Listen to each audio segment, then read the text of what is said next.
حیات ته دغه پیرنټس او دغه فیملی ته زه یقین وساتئ زه تاسو ته وایم چې تاسو ډېر خوش قسمته یې تاسو ته داسې بچي الله پاک درکړی و یقین وساتئ موږ چې دې متعلق کومې خبرې اورو نو ډېر زبردست ماشوم ده خو دا من پوسیم وي دا تل پوسیم وي خو یقین وساتئ چې دې ته کوم عزت میلو شو تاسو ته کوم هغه میلو شو نو خدای تاسو ته په دې باندې صبر درکړي او د دې یقین وساتئ د دې موږ سره نشته دی هغه ذات سره چې کوم دې بدل دی او د دې نه مر بدل نشته والله پاک تاسو له صبر درکړي الله پاک ته چې کوم نو دا بچي د دې بچي چې کوم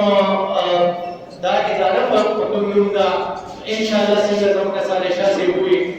نو کله پورې دا دنیا باندې وي ان شاء الله دې بچي نو هغه پورې آباد وي تاسو ډیر مننه زما یو څو ملګري ډاکټر چې کوم دې زموږ ډاکټر خان صاحبان راغلي دي او زموږ نور پرنسپلان صاحبان دي زه دوی شکریا ادا کوم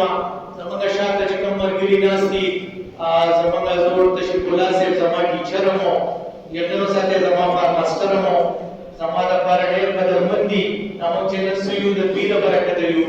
نو زه تاسو ته ټول ته هرکلی وایم چې تاسو راځلې دلته زه د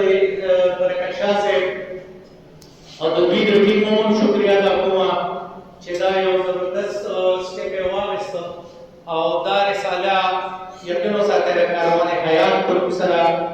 دا رساله موږ د دې سټارټ واغست دا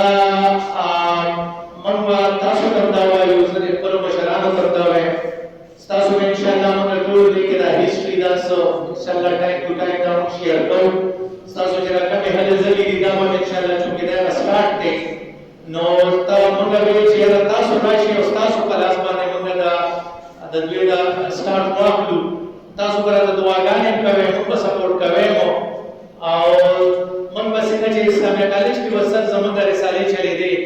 او هغه کې موږ خپل آرټیکل سره کول ان شاء الله بالکل جی نو موږ تاسو ان شاء الله دا سبب کې موږ ټایم ټو ټایم شیر کوو تاسو پر رهنمایي کې او ګایډنس کې ان شاء الله دا موږ کوو نو زه د برکت شاه سره د ټیم زموږ ټول ټیچرانو او څونه ملتزمین دي دا غي او بچو تاسو ډیر زیات شکریا ادا کوم او ان شاء الله نن چې رسول تاسو ته کوم مشران تاسو ته مخامخ ناس دي دا د ځان لپاره آیډیل کې